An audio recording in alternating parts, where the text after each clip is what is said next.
হে WhatsApp বন্ধুরা, তোমরা সবাই কেমন আছো? আশা করি সবাই ভালো আছো আর আমি ভালো আছি। আজকে আমরা যে বিষয় নিয়ে কথা বলবো সেটা হচ্ছে যে এইচএসসি জিডিতে তোমাদের যে মেডিকেল হয় সেই মেডিকেল ঠিক কেমন হয় এবং কোথায় কোথায় তোমাদের পয়েন্ট আসতে পারে, সেই সমস্ত বিষয় আজকের এই ছোট্ট ভিডিওতে আলোচনা করব। তো আলোচনা শুরু করবার পূর্বে অ্যাজ ইউজুয়াল বলবো, যদি চ্যানেলে নতুন হয়ে থাকো অবশ্যই চ্যানেলটিকে সাবস্ক্রাইব করবে এবং পাশে থাকা বেল আইকনটি ক্লিক করে আমাদের সঙ্গে থাকবে।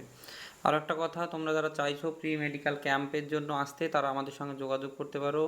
আমাদের যোগাযোগ নম্বর তোমাদের এখানে স্ক্রিনে দেওয়া আছে, 9091 841364, এটা আমাদের যোগাযোগ নম্বর। এছাড়াও তোমরা চাইলে আমাদের আরও একটি নাম্বার আছে, 837203 তোমরা এই নাম্বারে হোয়াটসঅ্যাপ করতে পারো এবং আমাদের সঙ্গে সরাসরি কন্ট্যাক্ট করতে পারো।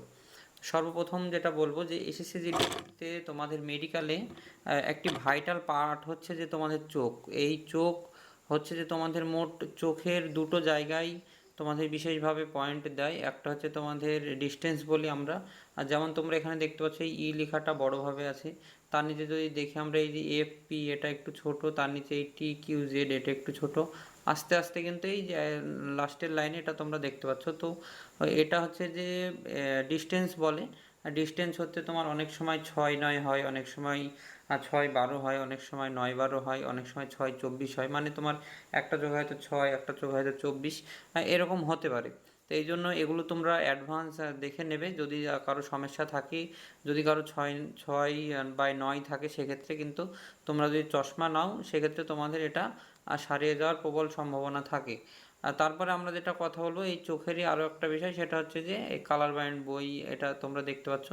এখানে তোমাদের যাদের চোখের সমস্যা নেই তারা পরিষ্কার দেখতে পারবে যে এখানে 2957 এই লেখাগুলো এখানে লেখা রয়েছে।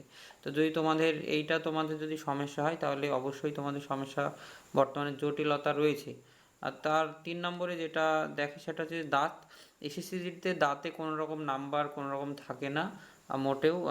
তবে এই জায়গায় তোমাদের একটা জিনিস থাকে, সেটা হচ্ছে যে তোমাদের দাঁতগুলো সব ঠিকঠাক আছে কিনা সেটা দেখবে। যদি তোমাদের দাঁতগুলো সব ঠিকঠাক থাকে সেক্ষেত্রে কিন্তু তোমরা এখানেও পাস হয়ে যাবে। আর চতুর্থ তোমাদের হচ্ছে যে নাক। অনেকের নাকের এই ডগাগুলো সামান্য বাঁকা থাকে, কারো হয়তো এই শিরটা বাঁকা থাকে। তো তাদের জন্য অবশ্যই বলবো এই অ্যাডভান্স তোমরাও ডাক্তার দেখিয়ে নেবে বা প্রি মেডিকেল ক্যাম্প করবে এবং সেখান থেকে তোমাদের এটা চেক আপ করে নেবে। আশা করি এটা সবার ঠিক থাকে। পরবর্তীতে আমরা যেটা বলবো কান, এইটা হচ্ছে খুব ভাইটাল একটা জিনিস।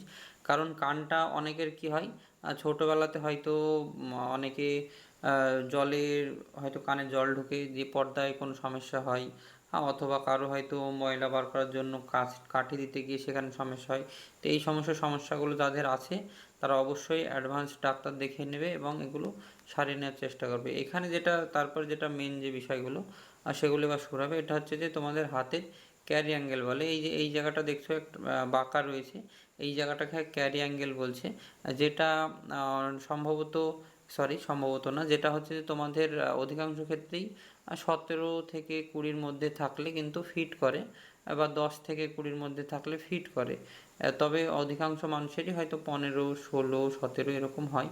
তবে যদি কারো এখানে এই যে রেঞ্জটা রয়েছে সেই রেঞ্জটা যদি কারো 20+ হয়ে যায় বা এদিকে যদি 10-এর নিচে চলে আসে, সেক্ষেত্রে কিন্তু তোমাদেরকে আনফিট বা রিমেডিকেল দিতে পারে। হয়তো রিমেডিকেল দেওয়ার পরে যদি সেটা মাপার পরে সঠিক ও যেটা বলছে সেটাই হয়, সেক্ষেত্রে কিন্তু আনফিট করে দেওয়ার প্রবল একটা সম্ভাবনা রয়েছে। তারপরে আমরা আসি, এখানে দেখতে পাচ্ছি আমরা হাতের এই যে আঙুল 5টা রয়েছে, এই 5 আঙুল অনেকের সমান থাকে না। কারো হয়তো একদম সেম প্রতিটা আঙুল একই রকম সমান হয়, বা কারো হয়তো একটা এই দুটো আঙুলের এই যে এইখানটা অ্যাডজাস্ট থাকে। হ্যাঁ, তো এইগুলো যাদের আছে তাদের ক্ষেত্রে অবশ্যই একটু জটিল রয়েছে। তারপরে আমরা চলে আসি যে হাত ঘামা, হাতের তালু ঘামা। এটা একটি বিশেষ রোগ। এই রোগটি থাকলে পুরোপুরি মেডিকেলে আনফিট করবে, বা তোমাকে রিমেডিকেল দেওয়ার পরে অবশ্যই আনফিট করবে। এটা অনেকের যখন নার্ভাসনেস কাজ করে তখন অনেকের হাত ঘামে। তো এই রোগটা অনেকের রয়েছে। তো তোমাদের অবশ্যই বলবো এর জন্য অ্যাডভান্স প্রি মেডিকেল ক্যাম্প তোমরা বেশি বেশি করো, যাতে তোমাদের এই জটিলতাটা বা এই ভয়টা তোমাদের মধ্যে কাজ না করে বা ভয়টা কেটে যায়। আর তারপরে যেটা আছে সেটা হচ্ছে ফ্ল্যাট ফুট। তোমরা নিশ্চয়ই লক্ষ্য করছো এই জায়গার এই পাটা, এই জায়গার এই পাটা আর এই জায়গার এই পাটা আমরা যদি ধরি, এটা 1, এটা 2, এটা 3, তোমরা একটা জিনিস ভালো করে লক্ষ্য করো, এই যে 1 নম্বর পায়ের এই জায়গাটা যেমন দেখাচ্ছে, 2 নম্বর পায়ের এই জায়গাটা কিন্তু তার থেকে একটু ঘোর আছে, আর এবং 3 নম্বর পাটা সম্পূর্ণরূপে ফিট ধরা দিতে পারে। তো এই জন্য এই তোমাদের যাদের ফ্ল্যাট ফুট রয়েছে বা এই সমস্যাটা রয়েছে, তারা এখন থেকেই তোমরা চটিতে, যদি তোমরা 2 নম্বর স্টেজে থাকো সেক্ষেত্রে তোমরা চটিতে একটা এক্সট্রা চটি ওখানে কেটে লাগিয়ে নেবে, এবং সেটা ব্যবহার করলে আশা করা যায় এটা অনেকটা, যেই সমস্যাগুলো রয়েছে এটা অনেকটা সলভ হওয়ার সম্ভাবনা রয়েছে। আর তারপরে আমরা আসি এখানে, আমরা দেখতে পাচ্ছি যে এইগুলো আমরা সাধারণত এটা নখনি বলি। দেখতে পাচ্ছ তোমরা 1, 2 এবং 3 এই দুটো যদি থাকে, তো এখানে অবশ্যই দেখতে পাচ্ছ যে 1 নম্বরে এই যে শেপটা এরকম রয়েছে, অর্থাৎ হচ্ছে তোমার এই যে এই দুটো, এই যে হাড়টা যে ঠেকে রয়েছে, এবং 3 নম্বরটা দেখো এটা শেপটা কত একটা এরকম রয়েছে, মানে এই যে স্পেসটা অনেকটা রয়েছে। তাই এই 3 এবং 1 এই দুটোই আনফিট করবে মেডিকেলে, এবং যে 2 নম্বর তোমরা যেটা দেখতে পাচ্ছ একদম স্ট্রেট রয়েছে, এই মধ্যেখানে জাস্ট একটা স্কেল যাওয়ার মতন রাস্তা থাকলেই হবে, তবে সেটাতে তোমাদেরকে ফিট করবে। আরও একবার দেখো, তোমাদেরকে ছবিটা দেখাই, যেহেতু এটা অনেকের সমস্যা থাকে, যদি তোমাদের এই হাঁটুতে ঠেকে যায়, মাথায় রাখবার একটা বিষয়, যদি মাংসে থাকে সেক্ষেত্রে কোনো অসুবিধা হওয়ার কথা না, কিন্তু যদি হাঁটুতে থাকে, মানে হাড়ে থাকে, সেক্ষেত্রে ওটা অসুবিধা। প্লাস এই যে এইখানটায় দেখতে পাচ্ছি এটা অনেকটা স্পেসটা অনেকটা রয়েছে, তাই এটাও আনফিট করবে, এটাও আনফিট করবে, আর এটা এক্স্যাক্টলি ফিট করবে। তারপরে আমরা চলে আসি যে এইখানটা একটা জটিল সমস্যা সবার থাকে, যখন তোমরা রান প্র্যাকটিস করো অনবরত, তখন এই যে লক্ষ্য করবে নিশ্চয়ই এই জায়গাটা দেখতে পাচ্ছ তোমরা, ভেরিকোজ ভেন রয়েছে, বা বোঝা যাচ্ছে যে তোমরা হয়তো ভেরিকোজ ভেন্সটা নাও বুঝতে পারো, এই জায়গাটা বোঝা যাচ্ছে যে একটা কিছু একটা সবুজ সবুজ, এটা হচ্ছে যে রগ ফোলা হয় অনেক সময় পায়ের এই জায়গাটাতেও হয়, অর্থাৎ এই যে মাংসর এই জায়গাটাতেও কিন্তু এটা দেখা যায়, এই জায়গাটাতেও এগুলো দেখা যায়। তো এই ভেরিকোজ ভেন অনেক সময় অতিরিক্ত রান প্র্যাকটিসের কারণে কিন্তু এটা তোমাদের হতে পারে। যদি এটা হয় অবশ্যই ট্রিটমেন্ট হয় ভেরিকোজ ভেনের, তবে অবশ্যই ট্রিটমেন্ট করার সময় স্পেশালিস্ট যারা রয়েছে বা যে সমস্ত ডাক্তাররা স্পেশালিস্ট রয়েছে তাদেরকে দিয়েই করবে। তারপরে আমরা আসি, এটা হচ্ছে তোমাদের পাইলস বলে, বা বাংলায় যদি বলি পাতি বাংলায় সেক্ষেত্রে অর্শ বলে। তো এই যে এই জায়গাটা তোমরা দেখতে পাচ্ছ, তোমাদের একটু মাংস এক্সট্রা রয়েছে, তো এই যে এই মাংসগুলো এক্সট্রা রয়েছে এইগুলোকেই পাইলস বলা হয় বা অর্শ বলা হয়। যদি তোমাদের এই সমস্যা থেকে থাকে, এখন থেকেই তোমাদেরকে রিকোয়েস্ট করব তোমরা চিকিৎসা শুরু করো, যাতে তোমাদের পরবর্তীতে এই সমস্যার জন্য তোমাদেরকে মেডিকেলে আনফিট না করে, কারণ এখন অনেক সময় রয়েছে, নাই করতে হয়তো এখনও 3-4 মাস সময় রয়েই যাবে তোমাদের মেডিকেলের জন্য। তো ঠিকঠাক প্রিপারেশন নিলে বা ঠিকঠাক ট্রিটমেন্ট করলে কিন্তু এই সমস্যাগুলো সমাধান হতে পারে। আর একটা বিষয় আগেও বলেছি, আমরা খুব তাড়াতাড়ি প্রি মেডিকেল ক্যাম্প অনুষ্ঠিত করতে চলেছি।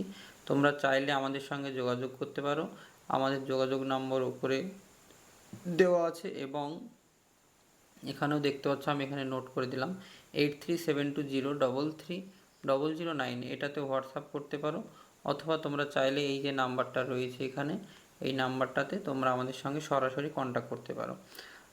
আচ্ছা, তারপরে তোমাদের এটা হচ্ছে যে স্পেশালি ছেলেদের জন্য যারা মেল ক্যান্ডিডেট রয়েছে, তোমাদের যাদের এই বলসগুলো রয়েছে এগুলো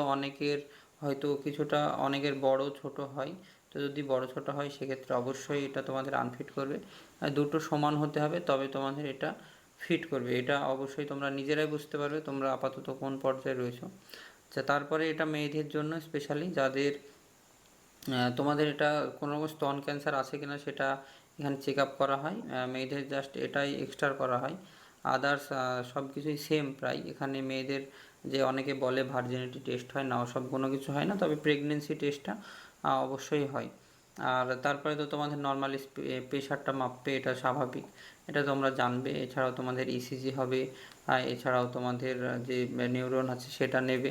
হ্যাঁ, এই স্যাম্পেলগুলো নেবে, এবং এগুলো সমস্ত কিছু নেওয়ার পরে তোমাদের মেডিকেলটা আশা করি কমপ্লিট। এছাড়াও তোমাদের ব্লাড নেবে, সমস্ত কিছু নিয়ে দেখবে ব্লাডে কোনো রকম কোনো পয়জন আছে কি না। তো তোমরা যারা চাইছো একটি ভালো আবাসিক কোচিং সেন্টারে আসতে, অথবা একজন ভালো গাইডের মাধ্যমে রান মেডিকেল করার জন্য, তাদেরকে বলবো অবশ্যই আমাদের স্ক্রিনে দেওয়া এই নাম্বারে তোমরা যোগাযোগ করো, এবং আমাদের সঙ্গে কিন্তু খুব যত শীঘ্রই সম্ভব আমাদের সঙ্গে কন্ট্যাক্ট করো, যাতে সবার প্রথমে তোমাকে আমরা স্পেশালভাবে দেখতে পারি। তো ভিডিও যদি ভালো লাগে অবশ্যই চ্যানেলটি সাবস্ক্রাইব করবে এবং পাশে থাকা বেল আইকনটি ক্লিক করে আমাদের সঙ্গে থাকবে। আর হ্যাঁ, স্পেশালি তুমি কোন বিষয়ের উপরে ভিডিও চাইছো সেটা কিন্তু আমাদেরকে জানাতে পারো, যাতে আমরা যে কোনো রকম ভিডিও তোমাদের সামনে নিয়ে আসতে পারি। তো ততক্ষণ ভালো থাকবে, রান প্র্যাকটিস করো, মেডিকেলের জন্য প্রিপারেশন নাও। মাথায় রাখবে 110 পেলে চাকরি পাওয়া যায় না, যদি না ঠিকঠাকভাবে প্রিপারেশন নাও, ঠিকঠাকভাবে রান প্র্যাকটিস করো।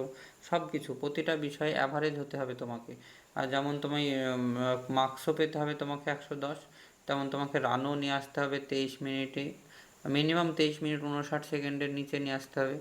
এবং এছাড়াও তোমাকে যেটা করতে হবে সেটা হচ্ছে তোমার মেডিকেল তোমাকে ফুল বডি ফিট রাখতে হবে। তো এই সমস্ত চ্যালেঞ্জ, এই 3টে চ্যালেঞ্জের বিষয় থাকে, এগুলো সমস্ত কিছু করলে তবেই এসএসসি জিডি যেটা আমরা বলি সেটা হয়। কারণ এসএসসি জিডি চাকরি অতটাও সোজা না যতটা মনে হয়। এই জন্য প্রত্যেকে সুস্থ থাকবে, ভালো থাকবে, নিজের প্রিপারেশন জারি রাখো। আর জয় হিন্দ বন্ধুরা।